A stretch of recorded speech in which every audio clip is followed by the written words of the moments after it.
Hello, everyone. Sorry we're a little late today. As you know, the president had two events this morning, so we didn't want our unprecedented transparency to get in the way of lunch, so we're glad that you all had a few moments there to eat, so our delay was hopefully useful and helpful to you guys.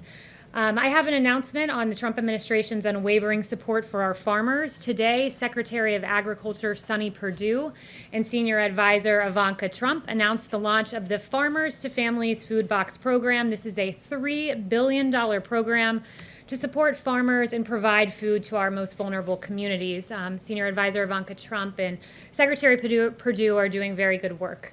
Now I would like to focus on the Trump administration's unprecedented coronavirus response. Some have erroneously suggested that the Trump administration threw out the pandemic response playbook left by the Obama-Biden administration. What the critics failed to note, however, is that this thin packet of paper was replaced by two detailed, robust pandemic response reports commissioned by the Trump administration. So we exchanged this one, which I will hand over to my assistant, Lindy, for these two pandemic response plans. In 2018, the Trump administration issued our Pandemic Crisis Action Plan, one of the binders that I just handed to Lindy.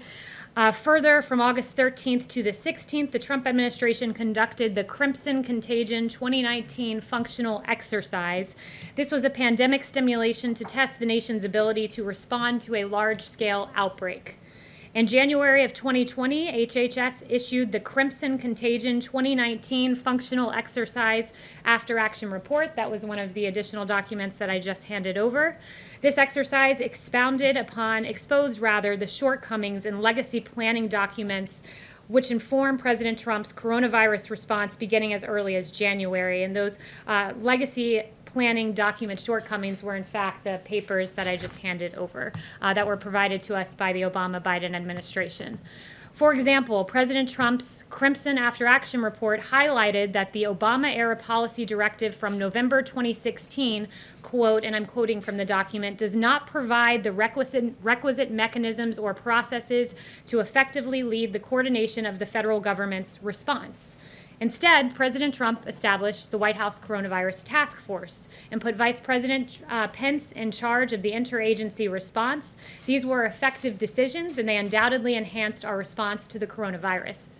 Furthermore, what Crimson Contagion taught us is that President Trump was right all along about misguided economic and trade policies that left Americans vulnerable to pandemics. In June 2016, so many years ago, then businessman Donald Trump said this, quote, America became the world's dominant economy by becoming the world's dominant producer.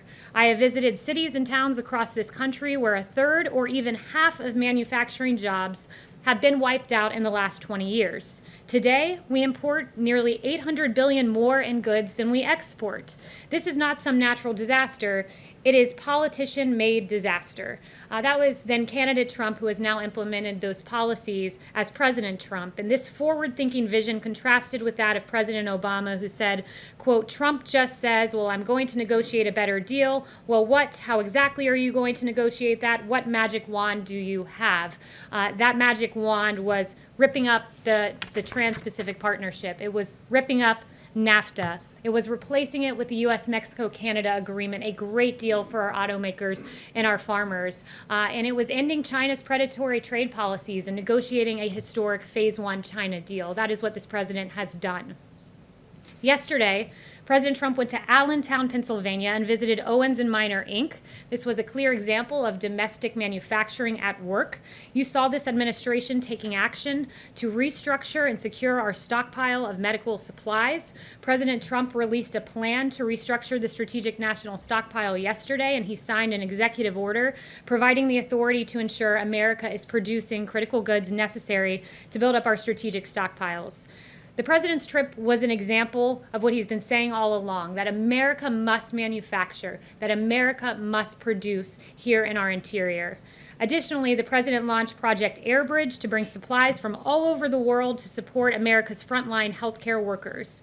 The administration partnered with the private sector to secure donations and production of PPE and other medical supplies, and President Trump effectively leveraged the Defense Production Act, otherwise known as the DPA, to mobilize our country to manufacture and secure massive amounts of PPE and ventilators.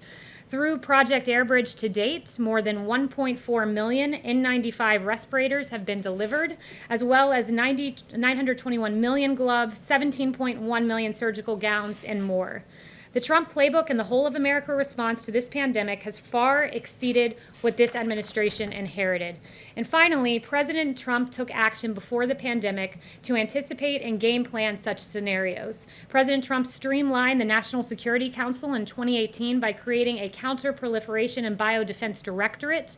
This directorate combined NSC experts focused on biological threats under a single and more senior leader, and did away with a confusing organizational chart that required some experts to report to two bosses simultaneously. In short, the NSC retained the same number of experts focused on biological threats that the Obama administration had, but honed them in and focused them more and housed them in a more coherent structure and with a more senior leader. I'd also note that this directorate, which exists today, is the same office that critics allege to this day that President Trump eliminated. I hope in your reporting you are now able to debunk this claim. Recognizing the seriousness of biological threats, President Trump released a series of strategic documents to transform our preparedness for biological incidents, including pandemics. In September of 2018, President Trump released the National Biodefense Strategy. In May of 2019, he released the Global Health Security Strategy. And in September of 2019, he signed an EO to modernize influenza vaccines. His leadership is evident in the early days of this pandemic and in the preparation before that. And these actions I've outlined today, these plans I noted, helped us as we approached what was an unprecedented crisis. It helped us to deploy our resources and to deliver what I believe is one of the best responses we've seen in this country's history. And with that, I'll take questions. John. You talked about crimson contagion back in August. Did that exercise suggest that early and extensive testing would be critical in response to any pandemic? I'm not aware of exactly what it revealed with regard to testing. What it basically did was say to us, look, some of the previous iterations of plans have put HHS in the lead. HHS, of course, plays a critical role in our response. But one of the things that was identified is you need a whole of government response that's orchestrated from the highest levels. And for us, what that meant in real time was President Trump immediately saying, hey, we need a task force. We need the vice president leading this. We need the White House at the helm coordinating agencies. And that valuable piece of advice that we garnered from the exercise was able to be deployed in real time. So it was a valuable exercise that we did in August of 2019. And going forward, will early and extensive testing now be among the recommendations that are put into any future plans? So we have not outlined a future plan just yet. We're still operating off of the one that was issued fairly recently in January of 2020. I think it's safe to say that we've learned a lot as we've moved forward and navigated this pandemic, and navigated the deploying of more than 90 million N95 respirators, 1 billion gloves, this really historic response. I think we've learned that working with the private sector has been very effective. We have an incredible, innovative private sector in this country, and to have a businessman at the helm and President Trump who was able to coordinate that was very effective, and I think will become the playbook for dealing with future pandemics. Kayleigh? I have two questions. So you replaced the Obama playbook with these two you say that you've developed. Is it in there that testing needs to be increased as soon as this is happening, and what about personal protective equipment? Look, personal protective equipment is very important, and I'm proud of what this administration has done, and I'm very glad that you asked about that because I have some supply numbers for you today. I actually shortchanged us a little bit there. 92.7 million N95 masks, 133.7 million surgical masks, 22.4 million surgical gowns, 10.5 million face shields, and almost 1 billion gloves. And as you saw at Owens and Minor, our domestic manufacturing has been deployed in this country in a way it never has been before since at least World War II, and will become the future playbook, I believe, for future administrations in navigating a pandemic response. But sorry, so does it say in that playbook that personal protective gear should be increased, the production of it, as soon as a pandemic is underway, as with coronavirus? What it says is this, that, look, we need personal protective equipment, and what did this administration do? We gave it. The Obama playbook is online. One of these, I believe, is public. One is public, so you can look through that online. But what we've done is remarkable, and that is exactly what you just asked me. Does it say we need more PPE? Well, we've delivered historic numbers of PPE, 1 billion gloves. We'll continue to do that. We'll continue to fill the stockpile. We're ready for the fall, and this administration has acted in a way that I don't believe, certainly based on what I read in the Obama playbook, would have able to have deployed what this administration has done. Okay, Jeff? I have a follow-up question. So I was just asking that because it seemed to take so long to get more masks and swabs and whatnot, which they're still dealing with now. But my other question is on Rick Bright. The president said yesterday that he probably should not be working in federal government anymore, but he is now expected to start his new job next week. Does the president still welcome him starting that new position? And can you clarify exactly what that job is? Well, it's interesting to ask about whether Rick Bright should start in a position because Rick Bright hasn't showed up for a position. He was transferred to lead a bold new $1 billion testing program. He's not yet shown up for work. He takes a $285,000 salary. That's extraordinary for a federal government salary. And he is still on taxpayer-funded medical leave. So he can work with partisan attorneys to malign this president. So Mr. Bright, he should perhaps show up for the job that he currently has. Jeff? Why does President Trump choose not to wear a face mask? Does he think it sends the wrong message? That's his choice. You know, he's tested each and every day. Those of us around him, I'm in the Oval Office, I wear a face mask around him to protect him. He's very protected. He tests negative daily, and that's his personal choice. And I would note is consistent with the CDC guidelines, which say they recommend, but it's the personal choice of the individual. But at the very least, to set an example for the American people, Dr. Birx, Dr. Fauci today, they're both tested routinely, but they both had their face mask on in the Rose Garden. I think he did set an example. He set an example when he said to the West Wing, I want all of you wearing face masks in here. And he noted that, I believe it was 2 days ago. And that is over, above, and beyond what CDC guidelines say. But all of our staffers are wearing face masks, and that was at the direction of the president. I think that's a pretty good example. Yes. Kayleigh, thanks so much. I want to ask you about the FDA guidance on the Abbott tests. But firstly, you've talked about all of this preparation that the Trump administration did. But then how come on January 2020, the stockpile was as low as it was on supplies like face masks, like N95s? Yeah, it's a really good question. It's a really important question, and perhaps I should redirect your question to President Obama, who left the stockpile empty, and there was a USA Today fact check of that. He left the cupboards bare, as the president noted, and USA Today said there's no indication that the Obama administration took significant steps to replenish the supply of N95 masks in the strategic national stockpile after it was depleted from repeated crises. So at the H1N1, it was full. At the end of H1N1, it was empty, and President Obama left it empty and took President Trump to refill it. But your national biodefense strategy came out in September 2018, and the president has been now in office for over three years at this point. Yeah, well, we refilled that stockpile. We got the N95 masks out. Ventilators, another good example. Not a single American died for lack of a ventilator. 100,000 ventilators in 100 days, 3 times what is produced in the average year, 3 times the amount of N95 respirators our healthcare industry uses. We have delivered. We cleaned up the mess that was very clearly left by President Obama, and we got that out. And I would also note, in terms of fixing the stockpile, it's also fixing domestic supply chains. That was very important. And this president is the president who took on that issue, who said we need to produce here. We can't, as China hoards PPE, we need to have domestic manufacturing. So there was a systemic fix that needed to happen. And President Trump is the first president, in my knowledge, that has really, to this degree, took on that systemic fix. And then on the Abbott tests, these are the tests that you guys take every day, that we've been given every day. But these recent studies coming out, numbers like a third of cases may be missed, up to 48% of cases may be missed. Does that give this White House any pause? Are you considering potentially other tests? Does this change the way that you guys are going to move, going forward? Yeah, so I'm glad you asked that. It's very important.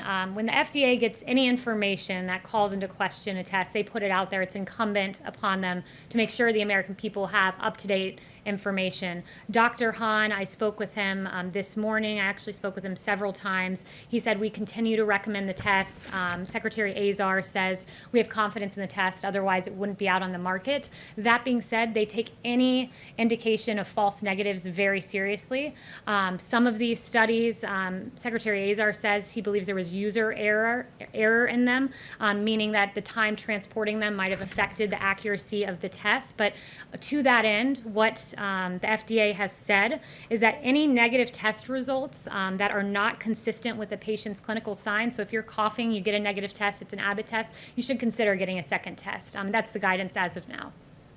Yes. The president told Maria Bartiromo yesterday that he wasn't interested in talking to the Chinese President Xi Jinping right now. Why is that? Why would he not want to talk to him? He's very frustrated with China, and I'll leave it to the president as to when he does resume speaking with the Chinese leader. But look, China slow-walked this. I've shared with you guys before on human-to-human transmission. It was really important that the world knew of that aspect of the disease, but that information was slow-walked through the WHO. The genetic sequencing, likewise, was not given until a professor in Shanghai did so on his own. The president has repeatedly noted that, why are they letting flights out of China but not into China? These decisions put American lives at risk. Not just American lives, but lives around the globe. We know that this disease came from China, and why that information was not shared, some of the information I just suggested, is really unacceptable. So he's frustrated at this point, and I'll leave it to him. The president has quite often talked about having a warm relationship with President Xi. Is that now over? Has a chill set in? Well, I'll leave it to the president as to how to characterize their relationship. But, this is a president who, if anyone knows how to talk to China, it's him. He did get the Phase 1 China deal, $250 billion of purchasing of American products. It was a big deal and a big win for America, and it took President Trump to get that win. Yes. The president earlier in the Oval Office said that the Pentagon was developing a, quote, super-duper missile.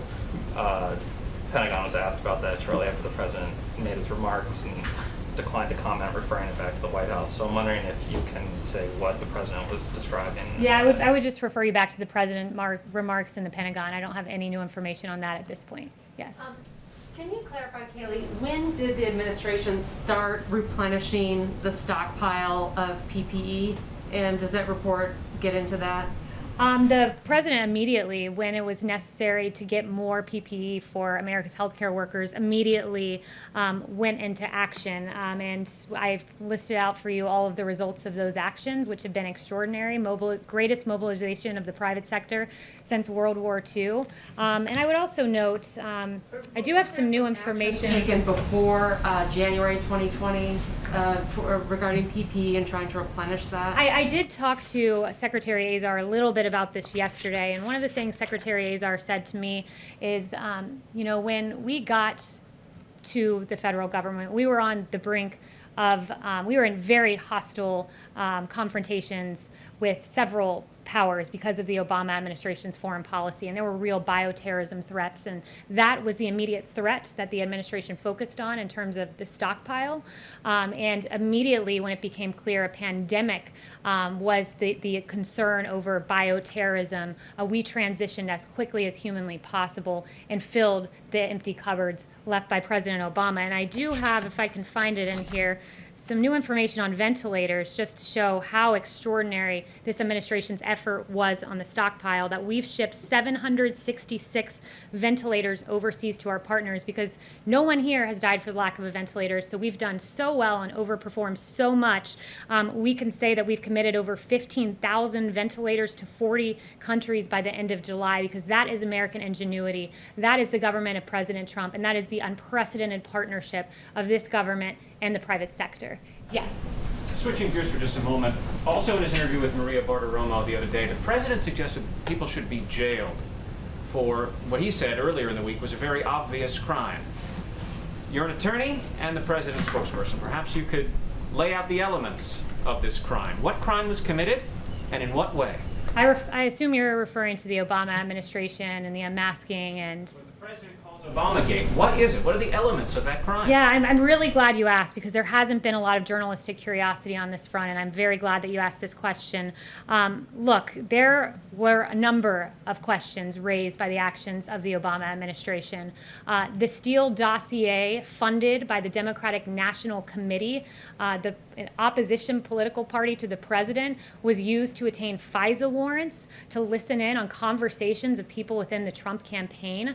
There was the unmasking the identity of Michael Flynn, and we know that in a January 5th meeting in the Oval Office with President Obama. Sally Yates from the Department of Justice learned about the unmasking, not from the Department of Justice or from the FBI. She learned about it from President Obama and was stunned and could barely process what she was hearing at the time because she was stunned of his knowledge of that.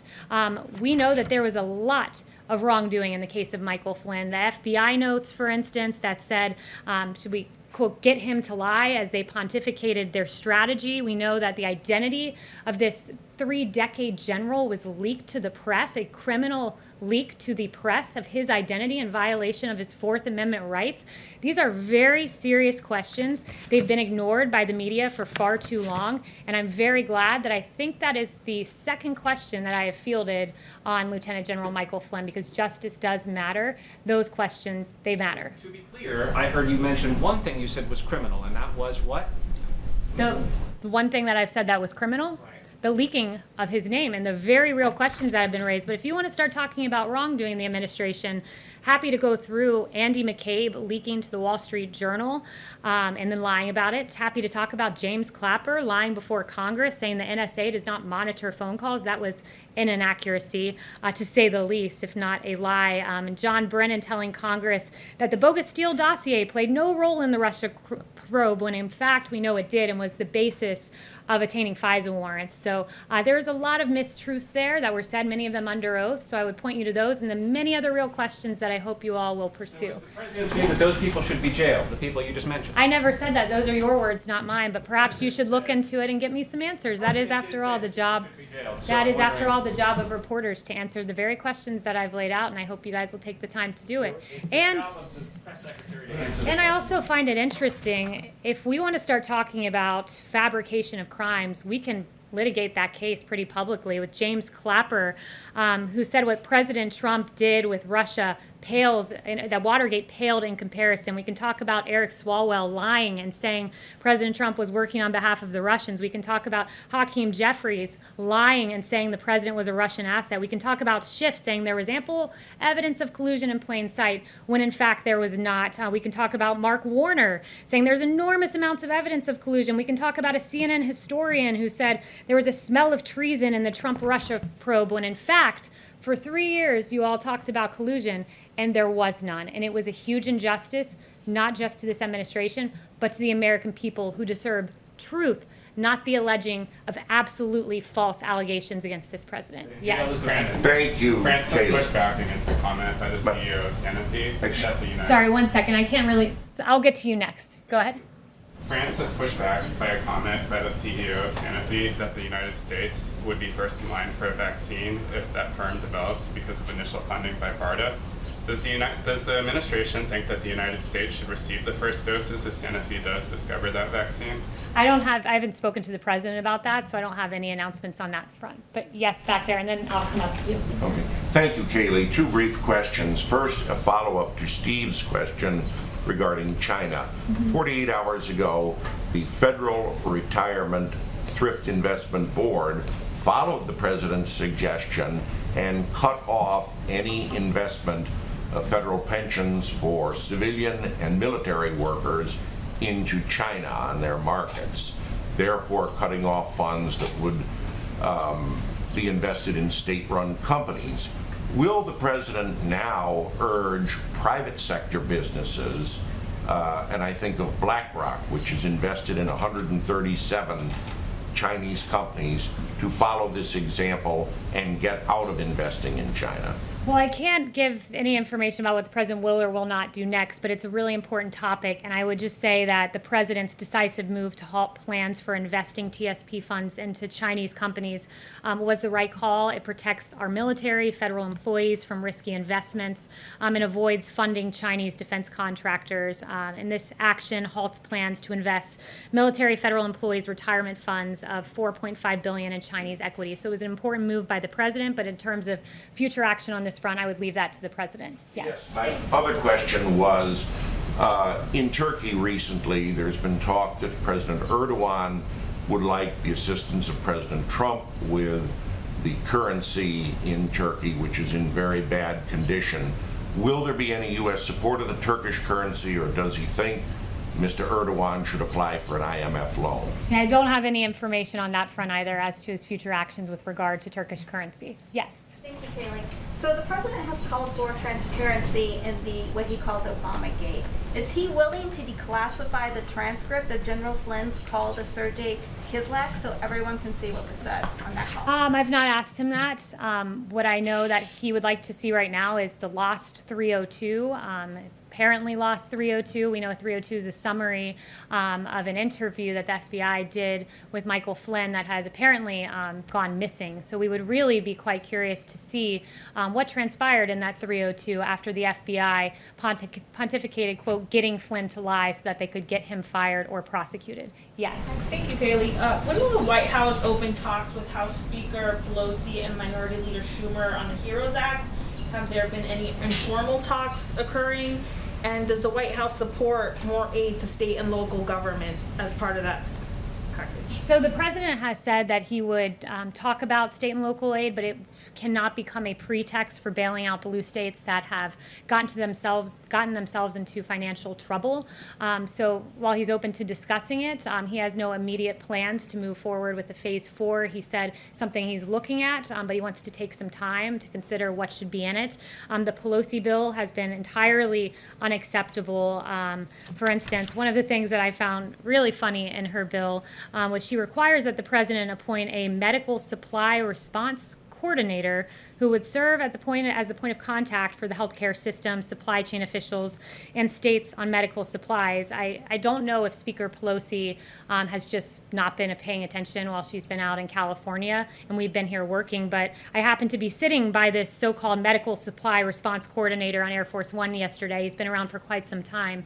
His name is Admiral Polovchek. So Polovchek is who's coordinating this, and perhaps she doesn't know that because Admiral P has been doing this for quite some time, but that's just an example of how quite odd the Pelosi bill is, packed full of liberal wish lists, like ensuring that illegal immigrants, for instance, get direct payments because they're not looking at Social Security numbers to verify that taxpayer dollars are going to actual taxpayers. So elements like that are non-starters, and then there's just really curious elements that really suggest if the speaker is even paying attention. Chanel. Thank you, Kayleigh. But going back to the HEROES Act, the Speaker Pelosi presented it today for a vote, and you have members of her own party coming in and saying this is Washington politics at its worst.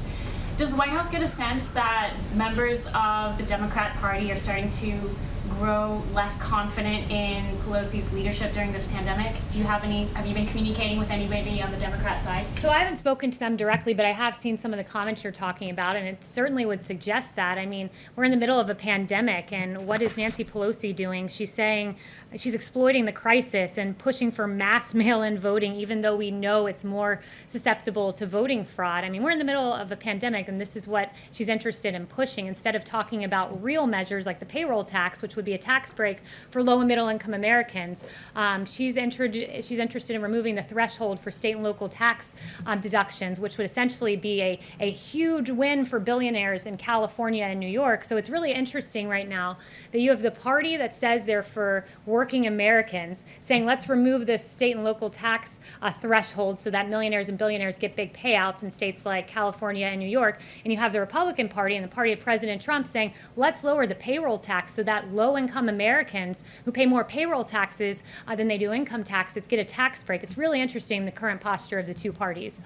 Yes. Obama. Can I ask a question about Obama's stockpile? Was there at any point any knowledge that when the transition between the Obama administration into the Trump administration, did anybody from the Obama team brief the Trump administration about the depletion of the national stockpile? At one point, the PPE masks went down to below 2%, what the national need was. Did anybody from the Obama administration warn the Trump administration going in? It's a really good question. Not to my knowledge. To my knowledge, the two things President Obama warned about were North Korea and Michael Flynn. But what I do know is this: the Obama administration wasn't throwing ventilators into the stockpile. They were unmasking Lieutenant General Michael Flynn in the waning days of their administration. Yes. Thank you, Kayleigh. The president has, on the subject of the payroll tax cut, the president has said that that should be a part of the next stimulus bill, but he's also indicated that there are discussions for more direct payments. So does he favor one or the other, or does he think you can do both? He hasn't indicated that anything is a condition or a starter or a non-starter. He's floated some ideas that he'd like to see in a phase 4. I mean, at this point, I think he's looking closely at what we need to spend if a phase 4 does occur. These are taxpayer dollars. He wants to move forward wisely, but I haven't heard of any particular thing being a condition, a starter, or a non-starter, other than the fact that the so-called HEROES Act is certainly a non-starter. Yes. Thank you, Kayleigh. In a previous life as a Harvard Law student, in 2015, you were vocally against the U.S. Supreme Court's decision in favor of same-sex marriage, calling arguments for it farcical blabber. Do you think that's consistent with the president's views? Look, I'm not up here to give my personal views on anything. What I'd say is that I'm very proud of this administration, which has been fair and equitable and just to all Americans and open to all Americans, as he should be. I think our views are entirely consistent, and I'm not up here to give my views on a Supreme Court case from many years ago. Yes. Consistent when the president said that he's fine with the decision and considers the matter settled. I stand behind the president. I stand behind his views. I'm here to represent the president and not to pontificate about Supreme Court cases from long ago.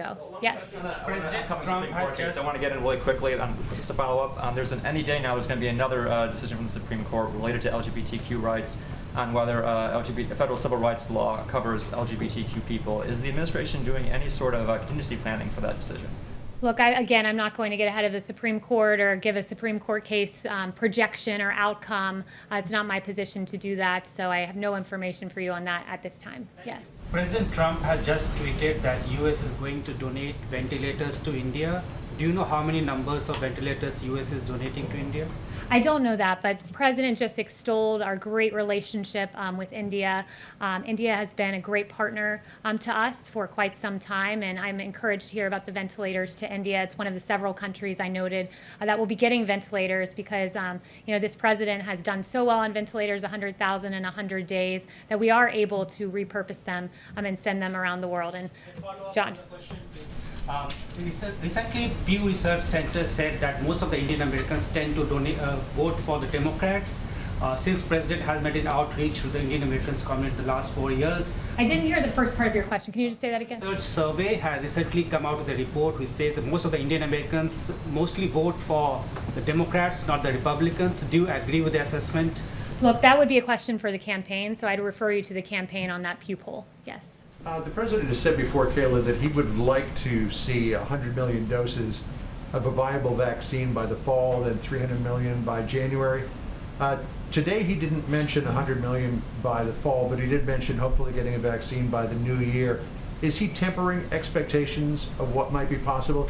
Is he still hoping for 100 million doses by the fall? No, this president is not tempering expectations. In fact, I think we should be very encouraged about what we heard today from Dr. Salawi, that the early data from clinical trials for coronavirus vaccine data makes him confident that we will have a vaccine by the end of 2020. Operation Warp Speed is a great new innovative operation that I think will take us to getting a vaccine, as Dr. Salawi said, in short order. In consultation, he's doing this, of course, with the 4-star General Perna